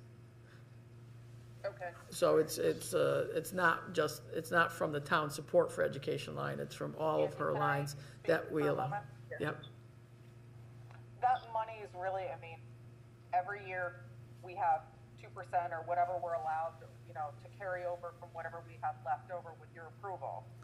That money is kind of equivalent to the fund balance that the town carries. Very similar. It's kind of like a Board of Ed, you know, account where, God forbid, there's, you know, a boiler that breaks and I need to spend $300,000 to be able to fix something in an emergency situation. Like, we have that without the ability, and we don't have to go to the Board of Selectmen then to be able to do that. So you don't use that towards the money that you're looking for your budget, that is not that money? That is not that money. That is set aside money. For instance, I'll give you, if for instance, last year we used a portion of that money, I think it was $117,000 off the top of my head, to be able to offset the budget on the Gilbert end of the rate of the tuition last year. So that way there wasn't an ask on our part for that. So, you know. That was my understanding. I just wanted to clarify. Okay. You know, the way I think about it is very, very similar to what the fund balance is for the town. So, you know, fund balance is kind of like a savings account for the town. This is kind of a smaller version of that, if you will. Okay. Thanks, Melanie. Jack? I know, Candy, you asked Bob to come in next Monday with a proposal, what it would look like if there was no tax increase. I'd like to add to that, Bob, that you also present to us if we were to take more money than your proposed $100,000 off of the general fund, how much more would we be able to take from the general fund to make sure that there was no tax increase to pay for these additional expenses? So that's just preparation for next Monday, please. Yep. To add to that, if we take money from the general fund, what is the outcome from that in a year from now and a year after that, and based on where that general fund money goes? We hear you. Okay. Todd? I just wanted to chime in here, not related to education. In your budget, Bob, we have $140,000 for street lighting to Eversource. Since we have issues with them coming to make the repairs on Main Street, the lighting that's been out for most of the last 3 years, do we have any recourse to the claim on that? We've got about 960 street lights, so at any given time there's always 3 or 4 out. But just so you know, Candace has been pushing this for quite a while. I've been working with Eversource for the past 2 years, it seems. I met with them this morning and last week. They have now heard our chiding, and also at the other towns around us. They've hired another department. I met with them this morning that have come in and are doing a survey on our whole, all of Main Street and our park area. They were here all day. So they've actually hired people assigned just to maintain that issue for us. But if you look at the amount of electricity, it's really minuscule relative to 960 lights. But nonetheless, it's still possible that we paid for something that we shouldn't. And they will give us credit when we go back to them. Bob, regarding and following up on Todd's question, are they still offering towns to buy the poles? Is that proposal? Yeah. It's not offering. They're trying to push us to do that. It's a very bad deal. So I have refused it 4 years ago, and they mentioned it lightly, but I think there's only been one out of 25 or 30 towns that have taken them up on the deal. Not a good deal. They're passing the cost on to us. It doesn't make sense. Because we would still pay the electricity, right? Yeah, oh yeah, you don't get the electricity free. They just want us to maintain the poles, give us a break on the electricity, which isn't even close to a payback.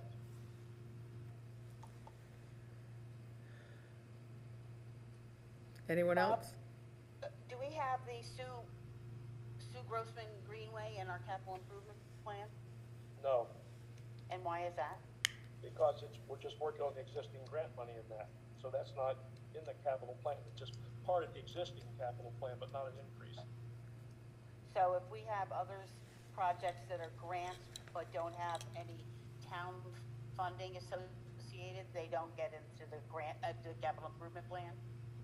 So No, it's fully funded by a grant, we don't list it. correct. Do we have anything, for Main Street maintenance in our, in the budget? Yes, there's always maintenance issues in the budget. What for are all they? the streets. It may not be specified. We have well, as you may have noticed, we've worked on a 5-year street plan going forward. So that's going to include various streets in town, but we don't break it down by street necessarily. We list the priorities and go till we run out of money. Well, I'm not referring to a street because the street is owned by the state. I'm referring to the medians. Well, you and I have got a plan in terms of maintenance of that, and that is part of our plan. Some of that was taken out of the Selectmen's Contingency Fund year before last. Right, And, but there's and no some of line, it taken- no line item for it going forward in this budget at all. Not a line item, but we've got a plan, but coming from maybe the parks funds, it comes from various other pieces. We kind of piecemeal that one. It's not usually a huge plan. Okay, thank you.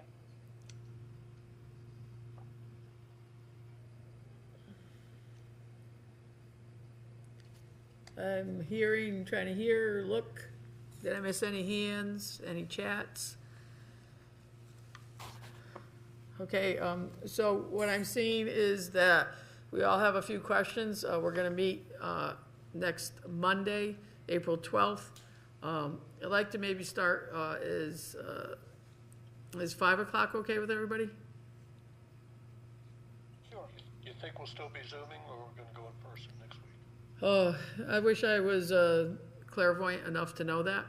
Well, I'll give you my 2 cents. As you're watching the news right now, it's not looking good. But we're all getting vaccinated.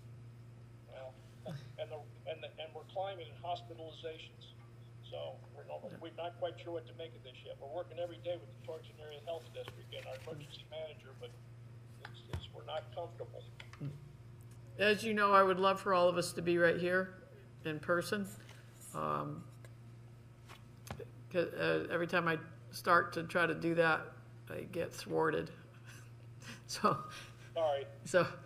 I will. Katie, I'm okay for 5 o'clock Monday. Okay. Okay, so anybody that's on the Zoom, you may stay on if you'd like, because we're going to move on to our regular agenda here. If you'd like to stay, please stay. If you want to go off, I think there's a basketball game on, no? Or no, that's tomorrow? I don't know. Anyway. 9 o'clock. 9 o'clock? Oh, phew, that's a long time. But anyway, so let's move on to our, if anybody, citizens, has any comments, we just heard from a couple there about 860-738-6958. So now we'll move on to the town manager's report. So, Bob? All right. Let's go ahead and start here the week of March the 15th through the 19th. That Monday, I met with the Public Works Director regarding road construction plans, which is, kind of a continuing conversation as Jimmy and Bart develop that. I met with our Finance Director on the new budget, and the new budget, which we're going to do again, which is normal for this time of year. We had a Zoom meeting with the state, the Office of Policy and Management regarding our Sucker Brook Culvert reimbursement plan, which we have yet to receive from the state. We're continuing to work on that.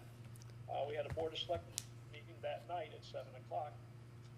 Tuesday, I met with the Public Works Director, following up on the rest of the road construction plans, a couple new issues relative to the bridges. I also met with the police chief on general updates. I met with Trinity Hospital Ambulance Group discussing their plans going forward with our town and the others for next year. I met with Jack Bork on some general updates as well. I met with Eric Richards regarding the marina at the lake and some of the issues they have. They're in the process of trying to purchase some additional real estate up there. We had a Board of Education public hearing, budget meeting. Also, I met with our social services director. I meet with her. She's here 4 days a week. I meet with her in the mornings, almost every morning. Wednesday, I met with our emergency management director discussing the possible reopening of town hall. We will all like to open town hall if it's at all possible. The whole COG from the 21 towns in the Northwest region have been talking about trying to open, and I think everyone shares the same concern. We just don't have everyone vaccinated yet, and our employees are not comfortable with it at all. I met with the mayor regarding our budgets on that Wednesday as well, briefly. I met with the Public Works Director regarding personnel and capital equipment purchases, because we have tried to minimize that list as much as possible. I also had a site visit up to Gilbert Avenue and a discussion with our town attorney regarding 246 Gilbert Avenue, which has been a horrendous problem for us in terms of blight and in bankruptcy court, and it's been at least a 5-year project for me, and that problem still exists, much to my dismay. Thursday, I met with our new town manager. Josh Kelly came up and spent most of the day up here on Thursday, so he's been trying to come up once a week as we slowly introduce him. I've been bringing him in at the 10,000-foot level in terms of what we're trying to do conceptually, and then start to introduce him at more and more detail. I'll see him here again tomorrow. Friday, I met with the Public Works Director and the engineer regarding capital projects. I noticed we spelled it with an O on the on our report. It had anything to do with Washington, D.C. It had to do with our capital. Met with the police chief regarding updates on their labor contract, on how we're enforcing some of the issues with the new contract, which has been completed. Monday, again, the following Monday, I met with Public Works Director just on general updates on what's going on with roads, water, sewer, just everything in general. I also met with our labor attorney regarding the initial contract meetings that are coming up for the Public Works Department. We finished the police, now we're going to be doing Public Works very soon here. I also met with Bruce and had discussions regarding our budget. I actually meet with Bruce almost every day, I guess, but sometimes I record it here, sometimes I don't. Tuesday, I met with Public Works discussing the basins at the lake and drainage from around the lake and what we're doing about that. That's a long-term project we're trying to spend a lot more focus and time on in engineering planning. I also had a meeting with the Public Works Director, the engineer, and mayor regarding projects and updates that day. Wednesday, I had discussion with the Friends of Main Street regarding possible summer concerts at the park. They're quite anxious to start those up again. Again, we're still stuck with some of the COVID rules and regulations. I'm anticipating by the summer that'll probably happen with spacing and masks. I also met that day with the Land Use Office discussing projects and commission meetings on, usually when they have their meetings in the evening, I usually meet with Pam, and the next day we discuss the outcomes of that and any actions we need to take. I also met with the mayor and the new town manager on a Zoom discussion on moving forward here on that Wednesday. Thursday, again, the new town manager came up. He tries to come up on Thursdays. And we discussed just ongoing transition, try to make it as smooth as possible. And there was a Hinsdale school meeting where we got all received. I think you all know the good news about how the bids are coming in lower than anticipated. Friday, I had civil service discussions with Fran Delaney on what he needs information from the town as we go forward on our hiring list when we are doing some replacements. Friday, I also met with, I said both attorneys here, with Kevin Nelligan, our town attorney, and a blight problem going out of town on, up right across the street from the water plant there in that old barn building. So we met with him and his attorney. So we had a four-way discussion on how to get that property cleaned up. Again, I came back and met with the Public Works Director on general updates. Well, we had 3 weeks here to report on, didn't we? Then that was March the 29th through April the 2nd. Again, I met with the Public Works Director. I meet every day. I usually meet with Public Works, the police, and the Social Services Director. I also met with the labor attorney regarding the contract, the union meetings again for Public Works. We're trying to conclude that contract if all possible in the next few weeks. And I had discussions with the finance director regarding budgets again. Tuesday, the town manager the new town manager came up for just a brief meeting. I introduced him to the staff. We had a little walk around tour as we're starting to integrate him into the general population here in the building. I also met with the Public Works Director regarding water, sewer, and vehicle replacements and equipment in general. We are trying to stretch our equipment out. As you noticed prior here, I think most people have left now, but we are concerned about equipment. And we're trying to find used equipment when we can. But some of this equipment, we spend a lot of money renting equipment that we would rather not if we could buy good used equipment to use on our own. So we're trying to do a lot of roads this coming year. Even though a lot of it's subcontracted, we have to do a lot of the preparation. Let me see here. I also met with the land use office, which Pam primarily on the building official. We had a temporary replacement, Mark Melanson, who just came back today, has been out for several weeks, a couple of months, with some significant medical issues. He's back now, but we've had a temporary building official in place for a few weeks. We're still going to need another temporary. That temporary had to leave. We've got another temp involved here for a couple more weeks. We're sharing somebody out of Norfolk. Again, I talked to the new town manager who was in town after the introduction. I started explaining the blight process here and how it works and what he has to do to stay on top of that.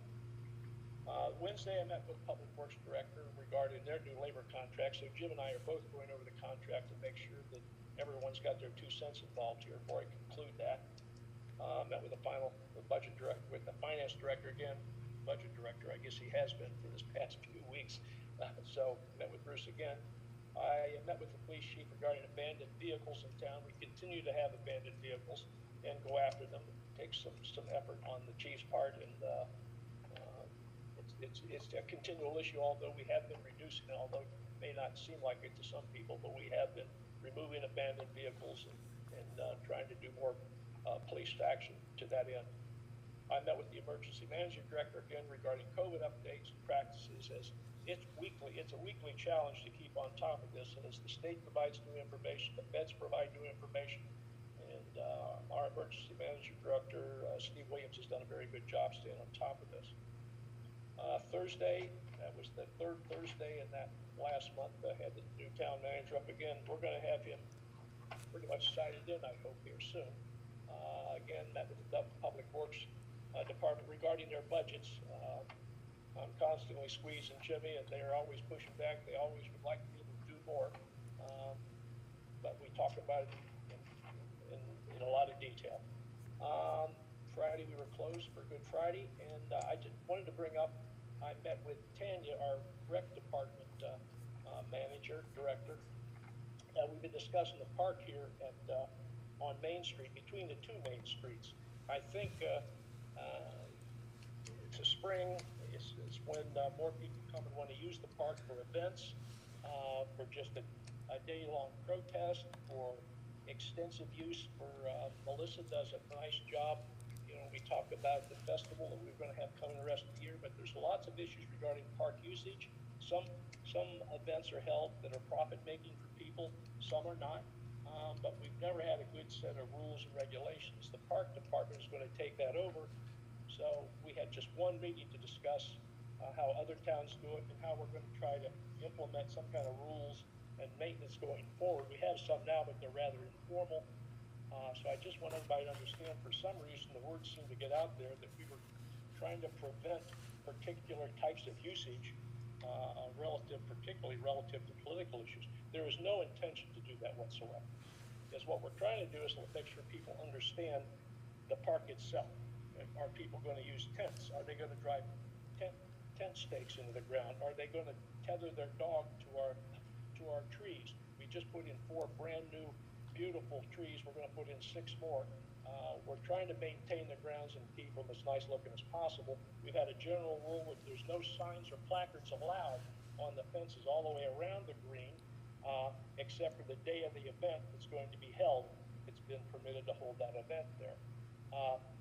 Another issue comes up. I don't think people in town realize this.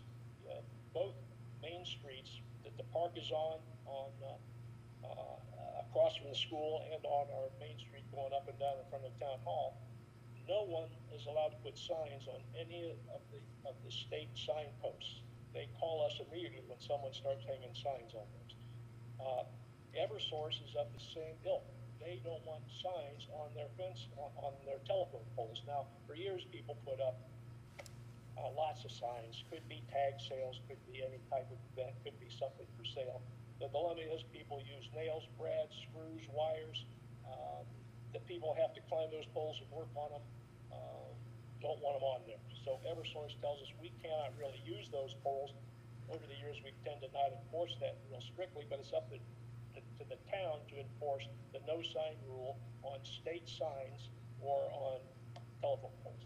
So we ask people to try to figure out how to use signage, and more and more people are using social network to do that with anyway. But so we've got sign issues, land use issues. If you have an event that's over a day, you have to have porta potties there. We have to know what kind of services that Jimmy Public Works might have to provide. This Saturday we had a nice event. It was put on by someone from outside of town, and there were probably 20 tents on the green.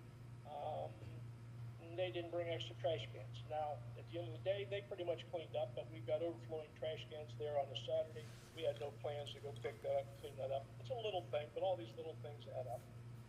They also hung all their signs on the state road signs on both main streets. The state let us know that. But they didn't know that beforehand because we didn't have a policy in place that when they applied to see that and read that. So I just want everyone to understand we're not trying to discourage usage of the park. We're just trying to regulate so everyone can use it and it's maintained in a safe and clean manner. So we'll have more to say on that as the rec department finalizes their project.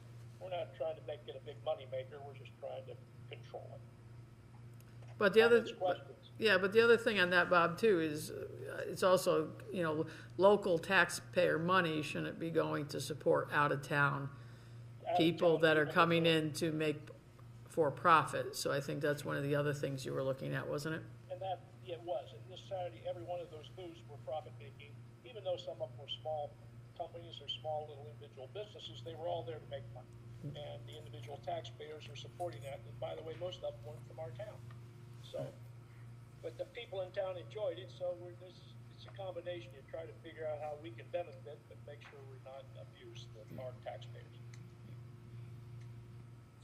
Any questions?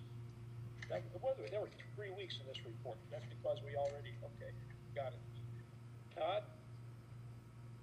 The next meeting are probably better in May.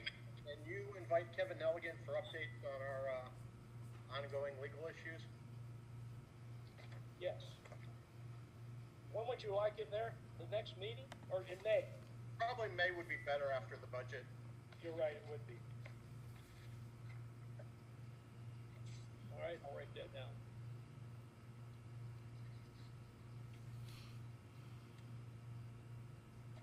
Got it. Anything else? All right, moving on is, I believe we have the recreation ordinances, if I'm correct in that. Yes, you do. Okay, because I slid down. So unfinished business is the Recreation Board ordinance change. And as, well, some people may or may not know, this was on our agenda before. The Board of Selectmen responded to the request by the Recreation Board to update the ordinances. These ordinances have been posted on our website as required. They have the strike-throughs in them. They have been sitting there for over 3 weeks so that we could make sure that we had the viewing period covered by the public by the time they get posted and whatnot. So now we are on step 3. If the Board of Selectmen agrees to amend, adopt, or repeal the ordinance, it will then go to step 4. And step 4 is the ordinance book must be updated. But from there, what will happen is we will send these over to general code, because the ordinances will be in place. General code, which is supposed to be getting back to us in May with their update and new numbering system and whatnot. So we'll send it there, but we'll have it on our books as being able to be used for this summer's recreation period. So the next step here is for the board to make a motion to adopt these ordinance changes or not. So if somebody'd like to make a motion to adopt, we can. If you have any more questions, we can certainly hold again. We don't have to go forward tonight. So what's the pleasure of the board? Jack? Yeah, the Recreation Board has worked really hard on getting the right wording here and putting this all together. And I don't see any reason why we should further question it from this point on. They made some significant changes. And as you say, Candy, we've had a lot of time to look at this. So my motion will be to move that the Board of Selectmen approve the amendment to Ordinance Section 41, Ordinance Section 65, and Ordinance Section 128. Okay. I'll second. Okay, thank you, Melissa. Melissa, is there anything else you want to say about it, or are you all set with it? All I would say is that I would reiterate what Jack said. The Tanya and the board has worked really hard over a course of 2 years, and if they're satisfied and it has gone through all of the channels, it would be great if everyone would support it. The only thing I'd ask, Melissa, is after we, if we approve this, that you make sure I have the clean new copies, you know, Sure. without the strike through, so I could forward it to general code. Absolutely. Bruce? Maybe I'm not looking at the most recent version, but on section 41, item D, it looks like there's a word missing at the end of the sentence. Expense. Am I reading that wrong? So 41D, any person in violation of this ordinance shall be fined not more than $25 and be subjected to tow at owner? Expense. Is that what you mean? Yeah. Okay. Yeah. Owner apostrophe S expense. So you got that, Melissa? Yes. Jack, are you okay with amending your ordinance with that change? I mean, amending your motion with that change? Oh, yeah, that's a word choice down there. Yeah, okay. It's hardly saw. So Okay. thanks, Bruce. Nice pick. I'm assuming Melissa's okay with that change. Yeah, and I actually think it's been changed on the It website. has been so changed maybe- on my copy here already. Okay. Yeah, I think it was changed. Candace actually picked up on it a few weeks ago. Right. But thank you. Anything else from anyone? Candy? Yep. Yeah, I know, back to step 2 for a second. I know the ordinances have been posted on the website, but have we been explicit in saying that it's a notice of intent to adopt new changes? I just want to make sure we're crossing the T's and dotting the I's here. Well, when I talked to everybody about posting it, I said to use the same language that we used to use in the newspaper. So let's go to that website page and see what we see.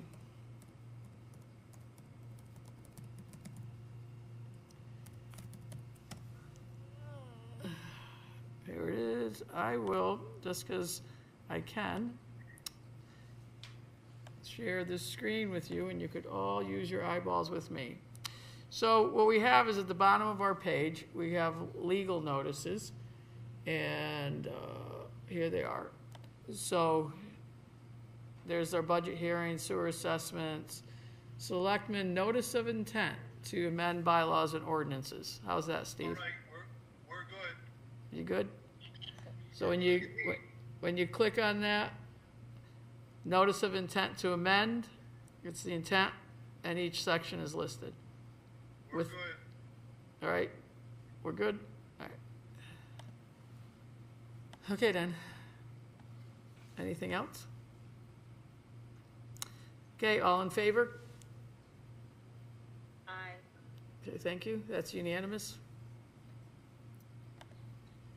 Okay, so let me go back to our agenda here. So thank you for that. I believe boards and commissions are up next. No, correspondence. Anybody have anything for correspondence that they want? Steve? I received an email from a person on Greenwood's Garden complained about noise. Am I the only selectman that received that communication? Yes. Was it noise or?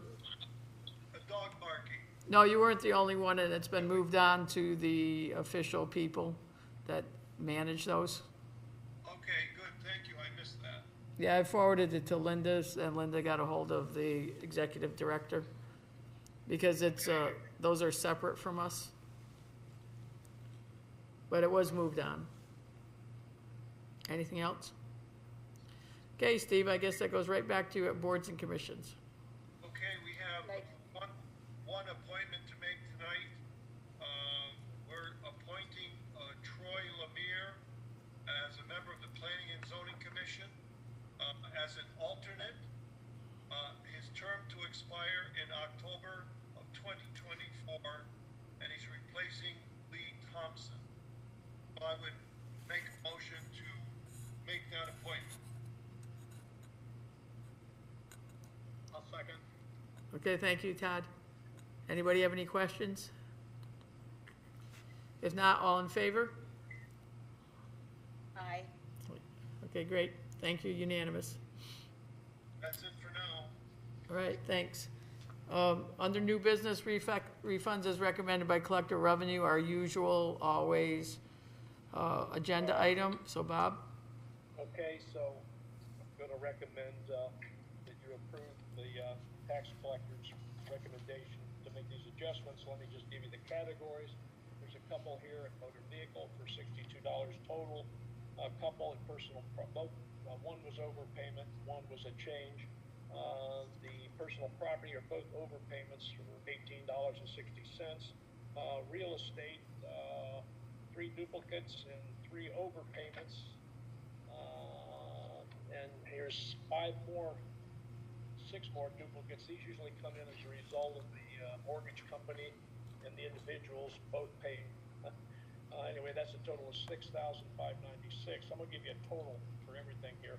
And then 3 supplementals, which were duplicate payments. So the total recommended approval for refund is $6,941.16. I recommend you so approve.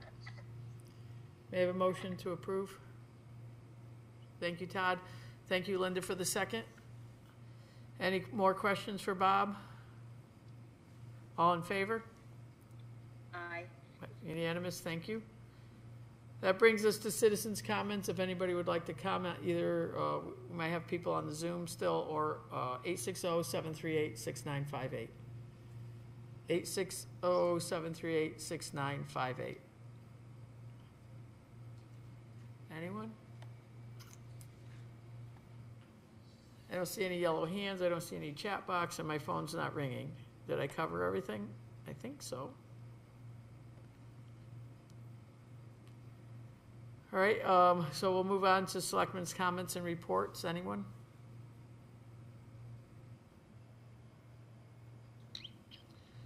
Okay, great. Steve, that puts you up. Okay, I move we adjourn. Is there a second? Second. Thank you, Candace. All in favor? Candace, second. Yep, we got it. Thanks. So we'll see you all on Monday, the 12th, at 5 o'clock, and I'll let you know whether it's Zoom or in a large room somewhere. Okay, thanks. Good night, everybody. Night. Go eat all your bunny candy, Easter bunny candy.